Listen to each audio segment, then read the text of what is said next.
Welcome to Football Discussion Daily. My name is Joe. I'm here with the co-host Gio.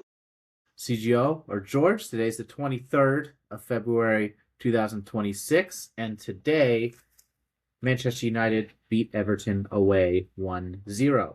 We will be talking a lot about that match.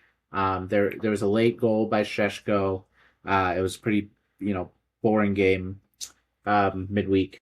And it definitely is important for Manchester United's Champions League chances. We'll talk about that.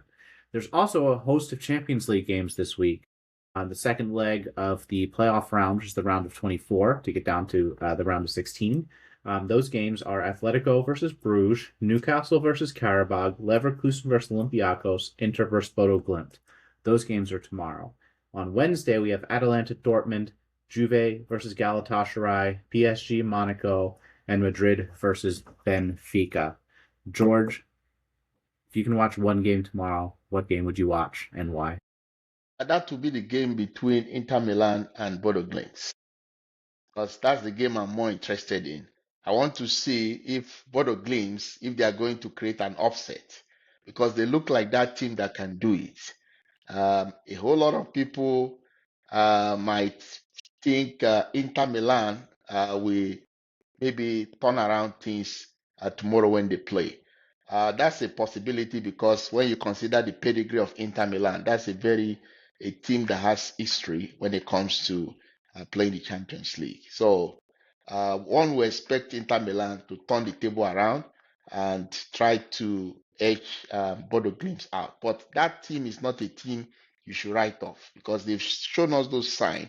If they could defeat Manchester City in their home ground, that is in Norway, and then they went away against Atletico Madrid, a team tutored by Diego Simone, and got a win there, and then defeat Inter Milan in the first Yeah. leg of this round, and then going away. Such a team, I can't rule them out. They can surprise George, you. who would win, Bodo Glimt or 2009 Barcelona? 2009 Barcelona against Bodo Glimt.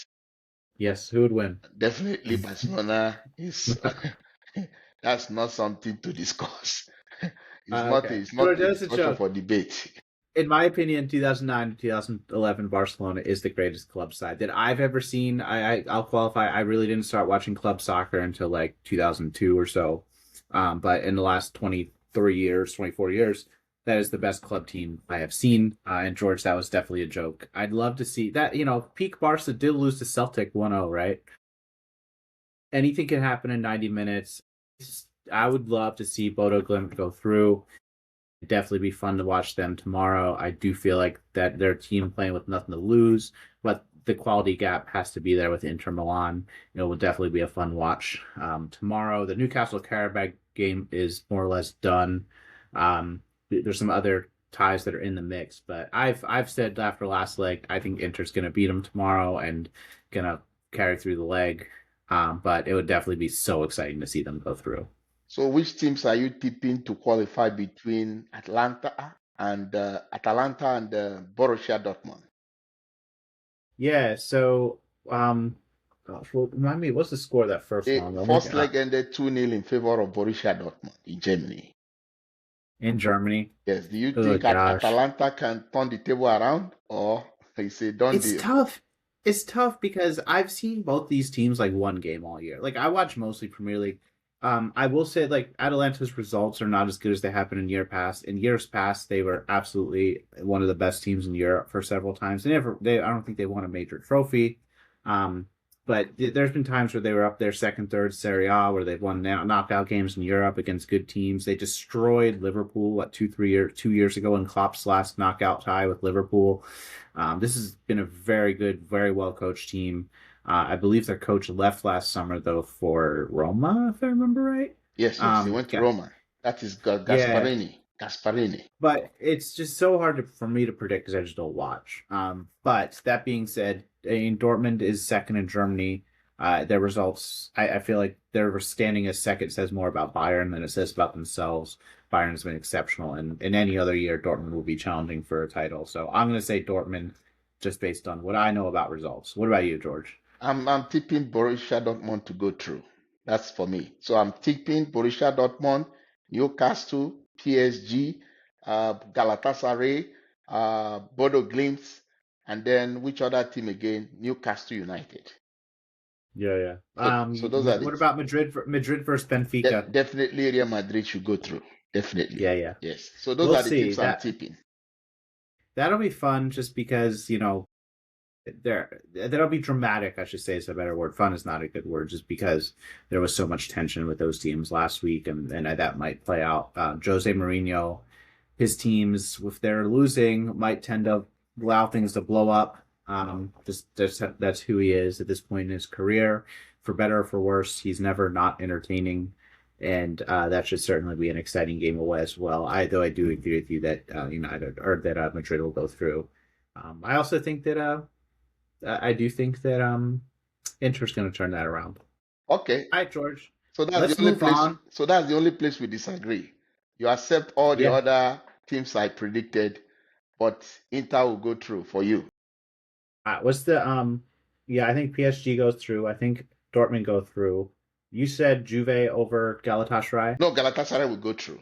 Then Bayer Leverkusen will go through. They will knock out Okay. Olympiacos.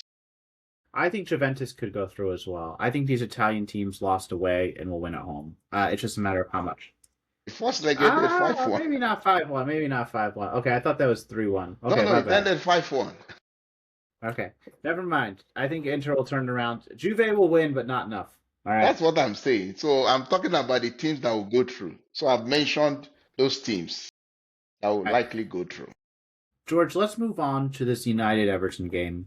This game was a Monday game. United have nothing else going on in the league. They won 1-0 on a very late goal. Do you feel like this was a performance that deserved a win for Manchester United? If you watch the game, you see that it's more like a balanced game. I wouldn't say one team dominated more than the other. So it was more like a balanced game. Um, a little bit boring, but at the end of the day, I feel Manchester United were more interested in making sure they get the result. And Yeah, yeah. they were fortunate to do that because they just got their goal through a quick counter. I think Matthew Cunha sent the long ball to Brian Bemo, and Bemo, he has pace. That pace was, in short, like for me, it was the main person who made the goal to happen because he had to use his pace to outpace the defender and got the I was going ball. to ask you. Out of the three players, Cunha, Embuemo, and Sheshko, who is most takes the most credit for the goal? But you already answered my question, George. For me, it is Mbuemo because that run he made the whole difference. If not, he would have lost that ball. So he got the ball and then squared it to Benjamin Sesko. Sheshko. And I Sesko, thought the I thought that the goal was fantastic. well, that Yeah. was a very beautiful goal. And this guy, as I see him now as a super sub, because if you look at the last three games United has played, he has come in and scored very important goals against Fulham at Old Trafford. He came in, scored, I think, in the 94th minute or so when the game was already 2-2. He scored, made it 3-2, and that was how United got the 3 points in that game. They went to London Stadium against West Ham. United were almost losing the game. It was Sesko that came and scored during the injury time and got them a point in that game. And now he came in again for Amad Diallo, and he was the one who also got them the winner. So credit must go to him. He now has 7 Premier League goals and 1 Do you assist. feel Do you feel like he's going to win? Play his way into the starting lineup, or do you feel like he works his well better as a sub?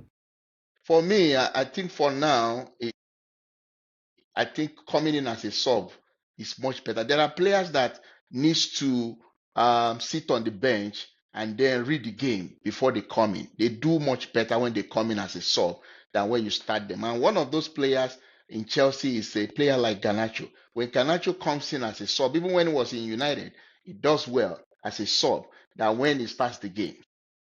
There are players who are very good when they come in as sub. If you start them, You lost me, George. You lost me with Garnacho. I think he's bad on the sub. I think he's bad when he's starting. I've just never been impressed with the guy. I feel like he is not a great player, and we'll see. Maybe he'll prove me wrong. But just my personal assessment of the player. I agree that Sesko. I feel like that last goal doesn't happen if Sesko has 90 minutes of running in him. Sesko sprinted from his own box, ran all the way down the field, Yes. and still is composed enough for a finish. There's no way that happens. I feel after 90 minutes of running, and I agree with you. I do feel like there are certain styles of players who are definitely better at with and more traditional as the game starts, and there's players who are better off the bench. Sheshko mentality wise, I think it takes a certain mentality to come off the bench and still be composed. A lot of players lose confidence. Sheshko obviously has not. I don't know if that's how that'll play out for the rest of his career. Like Ole Gunnar Solskjaer famously came off the bench most often. We had James Milner who's come off the bench probably Yes. most often the last 10 years. He's come off the bench pretty consistently. He started on Saturday, but there's certain types of players that it's a different mentality, and these are very mentally strong players. And I do feel like it's Shesko. That's a great quality to have. Yeah. And there was one player you mentioned that was a very good example. Is that Ole Gunnar Solskjaer? That guy was Divock a Origi. very good. He was a very good super sub. He normally comes in for United those days, and you see him Yep. make a very huge difference. So he's one player I always remember when it comes to super sub. He's one of those great super sub we've had in football. So he's a very great Divock player. Origi. Divock Origi is another Yes, yes, yes, example. yes. The guy that played Came for off Liverpool. all the time. That guy was so good when he comes in. I I'm talking about Nottingham Forest legend Divock Origi. He also came off the bench for Nottingham Forest 2 years ago.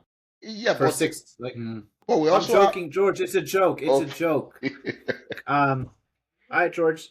Another question. We saw in this game a lot of crowding on corners. It was a giant talking point I saw after the game. I think it was at the end of the game. Everton were crowding the United keeper, who is a million times better than Onana ever was. It's incredible just to see what an average. I think this guy is above average. It's incredible to see what a competent keeper does to a team. You can tell. I feel like that's almost as big of a driver as the change in United as anything. United have 19 more points from the same fixtures this year than they did last year. That's one of the biggest jumps ever. But that's not what I'm getting at. The corner routines have been about crowding the goalkeeper so he can't get to the ball. I feel like it's ruining the game. I feel like the refs need to jump in.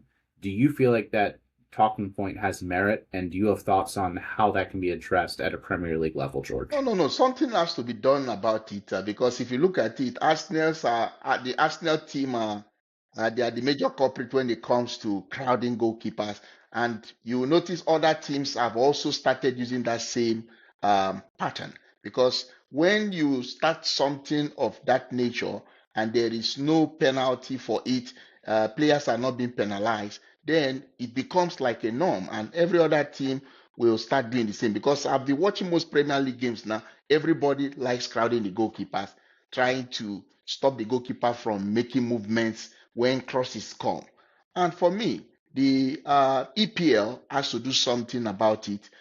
They have to penalize players when they do that. That should not be allowed because it ruins the game, if you ask me. It might Yeah, work for you today and you celebrate it. Tomorrow, it might work against you. And we've seen that even work against the Arsenal team. Now you see them also complaining that they crowd their players. I think the game against Brentford, I saw some of the Arsenal players complaining, but this is the same thing you also do. So they are also guilty of doing that. So other teams have learned to do the same to them. So it has to yeah. stop because it's not helping the game if you ask me. Brentford has done it. I mean, against Arsenal, they did it in our first Premier League game ever, 4.5 years ago. We blocked. I think it was Ramsdale for our first goal that was scored, and my Arsenal fan friend was like, "Oh, you guys blocked a keeper," and I'm like, "It's up to the refs to enforce it." And things have gotten progressively worse over Yes, time as teams like try and push the boundary of what refs will do, and I think it's gotten insane. And it's if it was exciting, I'd be like, who cares? Like, let the refs enforce it. Like, but it's not. It's boring, and I feel like I want to see open play goals more than I do yes. set piece goals, and I don't want to see a team defend and do set pieces as their way to the title, which is one of the reasons I dislike Arsenal and hope that Man City wins the title because they're a more exciting team. I'm a neutral. I don't dislike either team in a vacuum. I hate Man United and Chelsea for personal reasons. But Arsenal and City, I have no vendetta or I have no dog in this race, but I feel like play style wise, I do feel like Pep is a genius. He's been given a great hand, but a genius, and I think that I'd love to see him win a title, and because I feel like he's been very innovative constantly over the last 15, 20 years, based on both on play from tiki-taki to pressing to control base to just exploiting the half spaces with speedy wingers. So like just so much different thing to being able to rotate any of the top six around. He's just been so innovative, and Arteta has just we're going to defend and score off set pieces, and that's how we're going to win the title. And I don't want that to work. Sorry, I just went off a rant that was completely unrelated. No, honestly, that's the Mm. truth. We just that has to stop because it makes the game boring. And football, one of the things that makes football interesting is when you play a kind of style that is enjoyable to watch. But when you want to win games by trying to push the goalkeeper so that you can score through corners, for me, it doesn't make the game healthy. It doesn't even make the game enjoyable, if you ask me. I watch other leagues and they don't do this. So somehow the other leagues, like I'm talking Germany, France, and Spain, like team leagues with big players, big teams. Like before you split hairs, yes, United. I mean, England is slightly better than these leagues, but they're all within. Any team can beat any team in that level, and this doesn't happen. Players respect that. I don't know if it's an enforcement thing or just a players respect it. I just don't want to see this creep into all other countries and for us to be late. But we'll see. Let me close out the podcast with a Joe, couple Joe, questions. before you close that, I have a question for you. Now, Yeah, yeah. the gap between Aston Villa and Manchester United is just 3 points. And in times of goal difference, Manchester United has a better goal difference than Aston Villa. Do you think there's a possibility that Manchester United will displace Aston Villa from that top position? I mean, of course, there's a possibility, George. There's 12 games, and even if Aston Villa were the better team and had no other competitions, it would be. There's a matter of luck that happens in 12, even in 12 games, over whether you get 20 points or 30 points or I think we whatever still if have you're a good 11, team. 11 games now. But 11 11, games. yes, But yes. the difference between 20 and 25 points could be luck at this level. I do feel like Aston Villa, there are some factors though. Aston Villa, A, is happy with fifth. So is United, if we're being honest. I think Aston Villa, if they are clear, they don't care about being clear United. They care about being clear of sixth. That is the metric they're looking at, and they're trying to go as far as they can in the Champions League while still being very safe on sixth in the league. And they're not caring about United. So I do think that they'll sacrifice some league for them because they have quite a bit of comfort there for their sixth space. And I do feel like United only have the league to play for, and so might really care about getting third place because that's a point of pride for their team. So I think they can absolutely. If I'm a betting man, I think that United does catch them, and like I've said, I feel like Chelsea will be that sixth team, and Aston Villa will end up finishing fourth or fifth with Liverpool. And because What about you? Aston Villa is playing the Europa League, and that would somehow impact on them. Sorry. And because if you play on Thursdays, and then most likely you play on a Sunday, that might not be too sustainable for Aston Villa when it comes to maybe keeping up with the Premier League. So that's the fear I have for them. So, but for But they don't. United just have just the Premier League to focus on. So for me, already an advantage for United. So I'm thinking United might sneak into third position the way things are We'll going, see. if you ask We'll me. see. Like it's a point of pride, for Aston Villa. Aston Villa might want to win Europa and get fifth. They don't care. Yeah, We'll of see. course. Yeah. All right. So questions for the group to close out. One, will Villa finish above United? Should Sesko start? What do you feel like should be done about this crowding of the keeper on corner kicks? Do you feel like it's good for the game? And if you don't, how do you feel like it can be addressed? Who's your man of the match today? And who was most responsible for the United goal? Was it Mbuemo? Was it Cunha? Or was it Sheshko? Let us know your thoughts. Thanks for listening.